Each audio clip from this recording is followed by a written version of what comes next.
2021년 2월 9일 화요 새벽 예배를 하나님께 드리겠습니다. 사도신경으로 우리의 신앙을 고백하겠습니다. 전능하사 천지를 만드신 하나님 아버지를 내가 믿사오며 그 외아들 우리 주 예수 그리스도를 믿사오니 이는 성령으로 잉태하사 동정녀 마리아에게 나시고 본디오 빌라도에게 고난을 받으사 십자가에 못 박혀 죽으시고 장사한 지 사흘 만에 죽은 자 가운데서 다시 살아나시며 하늘에 오르사 전능하신 하나님 우편에 앉아 계시다가 저리로서 산자와 죽은 자를 심판하러 오시리라.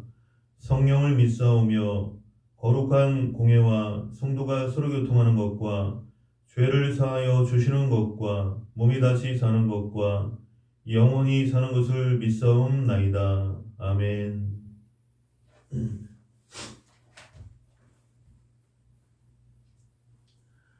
할렐루야. 우리 새 찬송가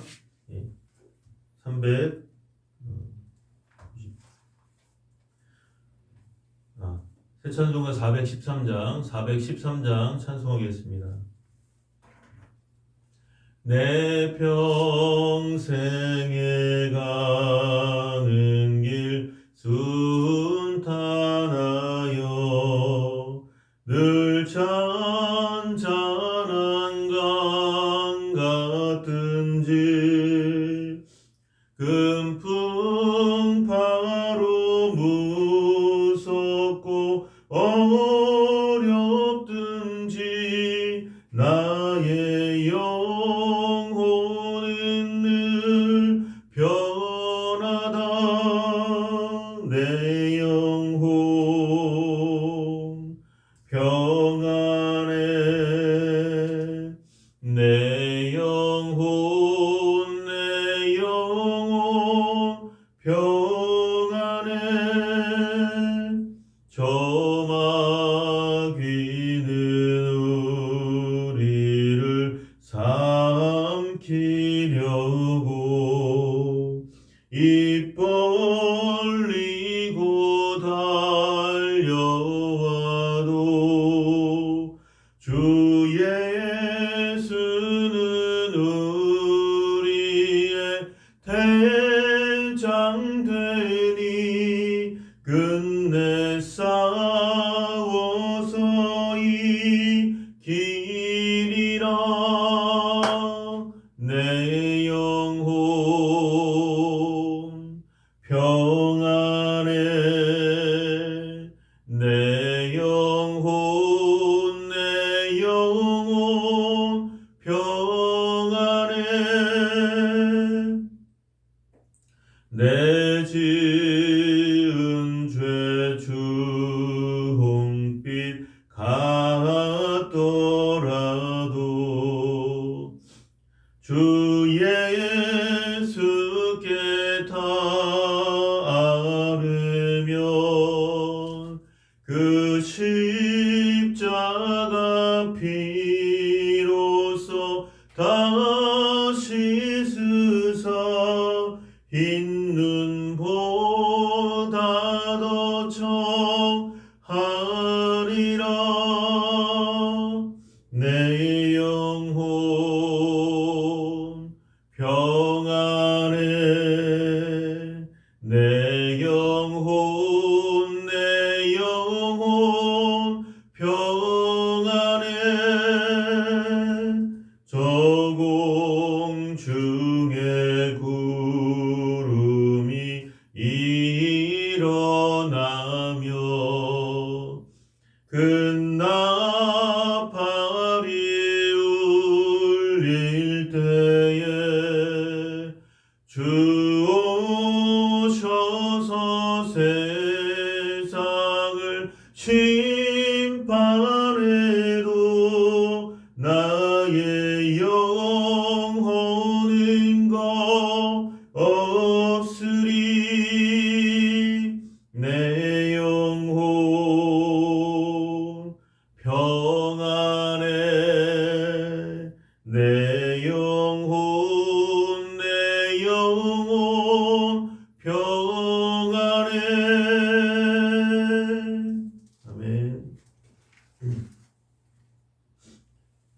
오늘 말씀은 출애굽기 10장 출애굽기 10장 말씀을 나누겠습니다.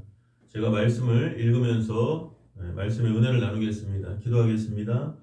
사랑의 하나님 감사합니다. 오늘도 하나님께서 함께하여 주시고 하나님이 우리와 함께 하시는 임마누엘 하나님 성령님을 인정하고 환영하고 모셔드리고 의지합니다. 바람같이 불같이 생수같이 우리 가운데 역사해 주시고 예수 그리스도의 보혈로 머리끝부터 발끝까지 우리를 정결하게 하여 주시옵소서. 모든 상황 속에서 언제나 우리와 함께 하시는 예수님의 이름으로 기도드립니다. 아멘. 할렐루야. 우리 유튜브를 통해서도 옆에 분에게 한번 인사하시겠습니다. 하나님이 우리를 사랑하십니다. 한 번 더 인사하겠습니다. 오늘도 좋은 일이 일어납니다. 믿으시면 아멘. 오늘 출애굽기 10장 1절부터 말씀을 나누겠습니다. 여호와께서 모세에게 이르시되 바로에게로 들어가라. 내가 그의 마음과 그의 신하들의 마음을 완강하게 함은 나의 표징을 그들 중에 보이기 위함이며. 바로는 7차례의 무서운 재앙을 겪으면서도 여호와 하나님께 순복할 줄 몰랐습니다. 그래서 하나님께서는 바로의 완악한 마음을 그대로 허용하심으로써 멸망의 길을 가도록 하셨다는 것입니다. 이것은 하나님의 의지가 개입된 것이라고 볼 수 있습니다. 왜냐하면 회개는 과거의 죄로부터 완전히 떠나서 하나님께로 향하는 것입니다. 예수님을 배반했던 가룟 유다의 경우를 보면 그는 은 30에 예수님을 팔아넘기고 말할 수 없는 죄책감에 괴로워했습니다. 비록 그가 예수님을 팔아넘긴 것에 대해 후회하기는 했지만 진정한 회개를 통해 하나님 앞으로 나오지 않았기 때문에 그는 결국 영원히 버림받은 존재가 되었다는 것입니다. 성경에서는 그러므로 하나님께서 그들을 마음의 정욕대로 더러움에 내버려 두사 그들의 몸을 서로 욕되게 하게 하셨으니 또한 그들이 마음에 하나님 두기를 싫어하며 하나님께서 그들을 그 상실한 마음대로 내버려 두사 합당하지 못한 일을 하게 하셨으니 로마서 1장 24절로 28절에 말씀하고 있습니다. 하나님께 무관심한 존재가 되는 것보다 더 큰 불행은 없다는 것입니다. 하나님께서 버리시면 그 마음이 점점 더 완악해져서 하나님을 자꾸 대적하다가 그만 어느 순간에 파멸하고 맙니다. 신약에 와서 이스라엘 백성은 예수 그리스도를 십자가에 못 박은 죄로 주후 70년에 로마의 장군 디도에게 공격을 받아서 예루살렘은 초토화되고 백성들은 온 천지에 흩어져 버리고 방황하게 되었습니다. 그러나 그들은 여전히 그 마음이 완악해져서 예수님을 믿지 않았습니다. 때문에 그 후에 이스라엘 민족의 역사를 보면 무시무시한 환난과 핍박의 대가를 치르며 지나온 것을 발견할 수 있습니다. 바로와 그 신하들이 계속 완악한 태도를 고수하자 하나님께서는 그들을 멸하기로 작정하시고 그들을 하나님의 능력을 나타내는 도구로 사용하셨습니다. 이것은 하나님의 절대적인 권한에 속한 것입니다. 바로와 신하들의 완악함으로 인해 애굽 백성도 함께 고초를 당해야 됐습니다. 이와 같이 하나님께서는 지도자를 통해 역사하십니다. 한 나라의 지도자가 하나님 앞에 바로 서지 못하고 죄를 지으면 그 나라 전체가 징계를 받습니다. 아담 한 사람이 타락함으로 아담 안에서 모든 인류가 다 죄인이 되었으며 아브라함 한 사람이 선택을 받음으로써 온 유대 민족이 하나님의 선민이 되었다는 것입니다. 또한 예수님 한 분이 십자가 위에서 하나님의 의를 이루자 누구든지 예수님을 믿기만 하면 의롭다는 칭함을 받고 구원을 얻도록 하나님께서 길을 열어놓은 것입니다. 가정도 이와 마찬가지입니다. 한 가정의 가장이 올바르게 하나님 중심에 서면 가정에 복이 옵니다. 그러나 가장이 하나님을 반대하고 거역하면 온 가정에 화가 미치고 평안하지 못하게 된다는 것입니다. 그러므로 우리는 지도자를 위해 항상 기도해야 됩니다. 대통령과 나라의 위정자들을 위해서 기도해야 됩니다. 이는 지도자가 국가의 흥망성쇠에 핸들을 쥐고 있기 때문입니다. 이 핸들을 잘못 돌려서 곤두박질을 하면 운전자뿐 아니라 그와 함께 타고 있던 사람들까지 모두 다치거나 죽게 됩니다. 때문에 우리는 지도자 자리에 있는 사람들을 위해서 열심히 기도하고 그들이 하나님의 도우심을 입어 올바르게 나라를 이끌어갈 수 있도록 해야 한다는 것입니다. 2절 말씀에요. 내가 애굽에서 행한 일들 곧 내가 그들 가운데에서 행한 표징을 내 아들과 내 자손의 귀에 전하기 위함이라. 너희는 내가 여호와인 줄을 알리라. 하나님께서 많은 기사와 이적을 애굽에 내리신 목적은 두 가지입니다. 그 중에 하나는 우박 재앙을 내리기 전에 하나님께서 말씀하셨던 바와 같이 하나님의 능력을 바로와 애굽인들에게 보이심으로써 여호와의 존재와 위대함과 절대성을 증거하며 오직 여호와 하나님만이 참된 신임을 알게 하고 하나님의 이름을 온 세상에 알리기 위해서 그랬습니다. 다른 하나는 이것을 역사로 기록하여 이스라엘 후손들에게 전달함으로써 하나님이 어떤 분인가를 알아서 더욱 견고한 신앙을 갖고 하나님의 선한 일을 하는 데 있다는 것입니다. 저는 하나님께서 애굽에 행하신 큰 기사와 이적을 읽을 때마다 마음에 굉장한 감동을 느낍니다. 온 천하와 만물을 지으시고 다스리시는 하나님께서 수많은 이적을 통해 절대 주권적인 통치를 생동감 있게 보여주고 계시기 때문입니다. 저는 이 출애굽 사건을 통해서 하나님께서는 능력의 하나님이시고 절대 주권자라는 그러한 강한 확신을 갖게 됩니다. 이런 하나님께서 우리와 함께 계심으로 우리는 환경의 어떤 어두운 그림자도 밟고 나아갈 수 있다는 것입니다. 그렇기 때문에 우리가 인생을 살면서 여러 가지 시험과 환난을 만나지만 시간이 지나고 나면 이 시험과 환난을 통해 살아계신 하나님을 체험하게 되었음을 깨닫고 감사하며 간증하게 되는 것입니다. 신앙생활에 있어서 신앙의 체험을 하는 것은 매우 중요합니다. 왜냐하면 100번 말을 듣는 것보다 한 번 체험하는 것이 더 큰 변화를 가져오기 때문입니다. 우리가 아무런 문제도 없고 편안할 때는 체험할 것이 별로 없습니다. 그러나 춥고 배고프고 고통당하는 때에 하나님의 도우심을 받으면 하나님의 긍휼과 사랑을 뼈저리게 체험하게 된다는 것입니다. 야고보서 기자는 내 형제들아 너희가 여러 가지 시험을 당하거든 온전히 기쁘게 여기라. 이는 너희 믿음의 시련이 인내를 만들어내는 줄 너희가 알미라. 인내를 온전히 이루라. 이는 너희로 온전하고 구비하여 조금도 부족함이 없게 하려 함이라. 이렇게 말씀하고 있습니다. 야고보서 1장 2절로 4절에. 그러므로 우리는 무시로 닥쳐오는 시험과 환난에 대해서 원망 불평하지 말고 하나님을 믿고 감사로 이겨야 한다는 것입니다. 우리가 시험과 환난을 인내하며 이를 통해 신앙 자세와 인격을 다듬을 때 비로소 우리는 주님의 형상을 본받아 살게 되고 하나님과 동행하며 그 뜻에 따라 사는 그리스도인으로서 변화되어 가는 것입니다. 3절로 6절에 모세와 아론이 바로에게 들어가서 그에게 이르되 히브리 사람의 하나님 여호와께서 말씀하시기를 네가 어느 때까지 내 앞에 겸비하지 아니하겠느냐. 내 백성을 보내라.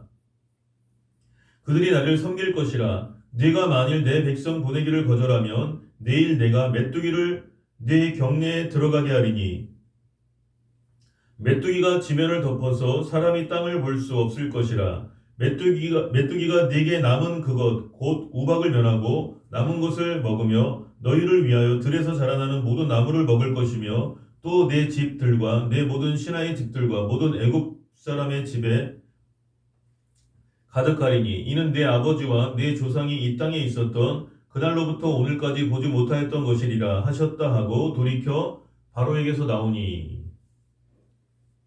모세와 아론은 또다시 바로에게 찾아가서 하나님의 말씀을 전했습니다. 그들은 먼저 바로의 교만함과 완악함을 질책한 후에 이스라엘 백성을 해방시키라고 했습니다. 그리고 만일 이번에도 하나님의 명령에 순종하지 않는다면 메뚜기 재앙을 내릴 것이라고 예고했습니다. 메뚜기에 해당하는 히브리 원어 아르베는 많음, 다수, 무리라는 의미를 내포하고 있는데 그 이름이 뜻하는 바와 같이 메뚜기는 무리를 지어 몰려다니는 특성이 있습니다. 우리 한국에서는 메뚜기의 피해를 많이 받지 않기 때문에 메뚜기를 별로 무서워하지 않습니다. 그러나 중국 대륙이나 중동, 아프리카에서는 메뚜기 떼가 한번 날아오면 온 천지에 메뚜기 떼가 까맣게 덮여서 암흑 세계가 된다고 합니다. 구름대 같은 수억만 마리의 메뚜기들이 몰려와서 휩쓸고 지나간 다음에 농작물을 비롯해서 초록이라고는 남는 것이 하나도 없게 된다는 것입니다. 엄청나게 몰려온 메뚜기 떼들이 녹색을 띤 식물이라면 다 먹어 치워버리기 때문입니다. 심지어는 사람에게까지 달려들어 마구 물어 뜯을 정도입니다. 이 같은 메뚜기 떼가 주는 피해는 대단히 심각합니다. 요즘은 화공약품이 발달해서 약을 뿌리면 메뚜기를 제거하는 데 별 어려움이 없다고 하지만 과거에는 아무런 약품도 없었기 때문에 꼼짝없이 큰 피해를 당할 수밖에 없다는 것입니다. 제가 이렇게 뉴스나 이런 거를 보면 몇 년에 한 번씩 이렇게 메뚜기 떼가 날아가는 메뚜기 떼의 그 피해를 입는 그런 모습들을 아프리카나 이런데 그것을 보여주는데 해외 토픽 같은데 근데 보면 거기 뉴스에 보면 막 약을 쳐도 소용이 없더라고요. 어떤 지역에서는. 그러니까 모세와 아론은 메뚜기 재앙이 사상 유례없는 일이 될 것이라고 경고했습니다. 이제 바로는 애굽 전역이 황폐화되고 나라가 망할 위기 앞에서 결단하지 않으면 안 될 순간이 온 것입니다.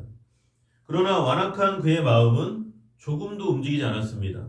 오늘 7절에 바로의 신하들이 그에게 말하되 어느 때까지 이 사람이 우리의 함정이 되리이까 그 사람들을 보내어 그들의 하나님 여호와를 섬기게 하소서. 왕은 아직도 애굽이 망한 줄을 알지 못하시나이까 하고.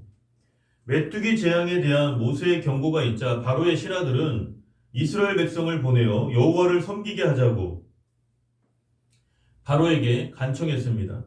그들은 이제까지 애굽에 임한 재앙들이 하나님의 진노로 말미암은 것임을 분명히 깨달았습니다. 그들이 볼 때 이미 애굽은 이제까지 내린 재앙만으로도 망했다고 하기에 충분했습니다. 그런데 또다시 메뚜기 재앙까지 임한다고 하니 바로의 신하들은 두려움에 떨지 않을 수 없었습니다. 끊이지 않는 재앙으로 바로의 신하들은 더 이상 대처할 그러한 기력이 나지 않았습니다. 그래서 완고한 바로가 마음을 돌이키도록 신하들은 간청했습니다. 8절 말씀에요. 모세와 아론을 바로에게로 다시 데려오니 바로가 그들에게 이르되 가서 너희의 하나님 여호와를 섬기러 갈 자는 누구냐. 모세와 아론의 거듭되는 요구에도 불구하고 바로가 이처럼 뻔뻔스러운 말을 하는 것은 아직도 이스라엘 백성들을 보내지 않겠다는 의도가 있기 때문입니다. 그동안 바로는 계속되는 재앙을 하루라도 속히 모면하려는 목적으로 모세를 불러서 거듭되는 속임수를 썼습니다. 이것은 그가 여러 재앙을 통해 하나님의 전능한 능력은 인정하게 되었지만 하나님께 대한 철저한 순종과 회개를 거부했음을 의미한다는 것입니다. 결국 바로는 멸망을 자초한 것입니다. 9절 말씀에요. 모세가 이르되 우리가 여호와 앞에 절기를 지킬 것인즉 우리가 남녀노소와 양과 소를 데리고 가겠나이다. 여호와의 절기는 이스라엘 민족이면 누구나 남녀노소를 불문하고 지켜야 합니다. 따라서 모세는 남녀노소 할 것 없이 모든 사람을 데리고 가는 것은 물론 여호와께 제사를 드릴 때 희생 제물로 쓸 양과 소를 가지고 가겠다는 강한 의지를 바로에게 표명했습니다. 10절로 11절 말씀에요. 바로가 그들에게 이르되 내가 너희와 너희의 어린 아이들을 보내면 여호와가 너희와 함께함과 같으니라. 보라 그것이 너희에게는 나쁜 것이니라. 그렇게 하지 말고 너희 장정만 가서 여호와를 섬기라. 이것이 너희가 구하는 바니라. 이에 그들이 바로 앞에서 쫓겨나니라. 바로의 답변은 완강하기 그지없었습니다. 바로는 모세에게 이스라엘 백성 중 장정, 즉 각 가정을 대표하는 성인 남자만 가는 것을 허락했습니다. 바로는 남자 성인들만 여호와의 절기를 지키도록 한 것은 이스라엘 백성을 계속해서 잡아두려는 속셈이었습니다. 다시 말해서 처자와 가축을 볼모로 잡아둠으로써 남자들이 여호와의 절기를 지킨 후에 다시 애굽으로 돌아오게 하려고 했던 것입니다.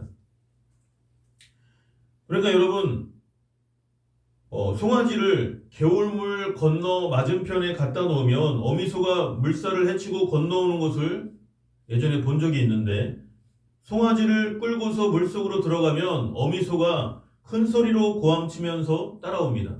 그렇게 하기 전에는 아무리 물속에 집어넣으려고 해도 들어가지 않습니다. 한낱 우둔한 짐승도 자기의 새끼를 보호하려는 본능으로 이렇게 물불을 가리지 않는데 하물며 부모가 사랑하는 자녀를 그냥 내버려 둘 리가 없습니다. 바로는 이스라엘 남자들의 절기를 끝내면 처자식 때문에 다시 돌아올 것을 간파하고 있었습니다. 바로는 말을 마치고 난 후에 모세와 아론을 내쫓았습니다. 이렇게 함으로써 지금까지의 협상은 결렬되었습니다. 이제 애굽은 메뚜기 재앙을 피할 수 없게 된 것입니다. 12절로 13절 말씀에요.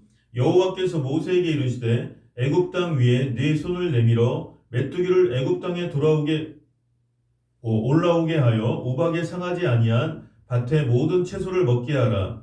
모세가 애굽 땅 위에 그 지팡이를 들매 여호와께서 동풍을 일으켜 온 낮과 온 밤에 불게 하시니 아침이 되매 동풍이 메뚜기를 불어들인지라. 메뚜기들은 그들만의 힘으로는 장거리를 날 수 없지만 바람의 영향을 받으면 먼 곳까지도 날아갈 수 있습니다. 하나님께서는 거대한 동풍을 일으켜서 온 천지 사방에 흩어져 있는 메뚜기 떼를 일시에 모두 다 애굽으로 불러 모으셨습니다. 동풍을 타고 애굽으로 몰려든 메뚜기 떼는 무서운 기세로 애굽 전역을 휩쓸어 버렸습니다. 더욱이 하나님의 이적이니만큼 그 규모와 속도는 인간의 상상을 초월하는 것이었습니다. 오늘 이 말씀을 기억하시면서 마음이 강팍하고 완악한 백성에게는 끊임없이 정말 하나님께서 허락하신 그러한 고난과 고통이 옵니다. 그러므로 바로왕처럼 진정으로 하나님 앞에 회개하지 아니하고 계속해서 버티면 하나님은 깨뜨리십니다. 그러한 바로왕과 같은 그러한 모습이 우리에게 있다면 하나님은 반드시 깨뜨리십니다. 그러니까 여러분, 하나님 앞에서 우리가 늘 해야 될 것은 우리의 마음이 완악하지 않도록 항상 하나님 앞에 회개하고 변화된 삶을 살 수 있게 해달라고, 오늘도 하나님 앞에 기도하며 믿음으로 승리하시기를 예수님의 이름으로 축원합니다. 주님께서 가르쳐 주신 기도로 마치고 계속해서 기도하겠습니다. 하늘에 계신 우리 아버지여, 이름이 거룩히 여김을 받으시오며 나라에 임하옵시며 뜻이 하늘에서 이루어진 것 같이 땅에서도 이루어지이다. 오늘날 우리에게 일용할 양식을 주옵시고 우리가 우리에게 죄 지은 자를 사하여 준 것 같이 우리 죄를 사하여 주옵시고 우리를 시험에 들게 하지 마옵시고 다만 악에서 구하시옵소서. 대개 나라와 권세와 영광이 아버지께 영원히 있사옵나이다. 아멘. 오늘도 말씀 생각하시면서 나라와 민족을 위해서, 대한민국을 위해서, 한국교회를 위해서, 또 우리 행복교회를 위해서, 또 여러분 각자 삶 속에 개인, 가정, 직장, 사업장, 하나님의 은혜와 하나님의 복이 없이는 살 수가 없습니다. 하나님, 우리의 삶의 처소에, 삶의 현장 속에 하나님의 은혜와 복을 부어 주시옵소서. 모든 고난과 모든 시험과 환난을 이겨낼 수 있는 그러한 성령의 능력을 주시옵소서. 우리 같이 이 시간 간절히 기도하겠습니다. 주여, 할렐루야. 사랑이 많으신 하나님, 아버지, 우리 대한민국을 불쌍히 여겨주시고 한국교회를 불쌍히 여겨주시고 아버지, 사분 오열된 대한민국과 한국교회 모든 이념의 갈등, 빈부의 갈등, 지역의 갈등, 세대 간의 갈등, 남녀 간의 갈등, 빈부의 갈등, 모든 갈등들을 여호와 샬롬 하나님의 평화로 아버지 치유하여 주시옵소서. 예수 그리스도만이 이 땅의 진정한 사랑과 화평의 이름인 줄 믿습니다. 아버지, 예수 그리스도의 십자가만이 모든 갈등과 분열을 해결하고 이리저리 갈라진 대한민국과 한국교회를 하나 되게 하실 줄로 믿습니다. 아버지, 하나님의 은혜로 변화시켜 주시옵소서.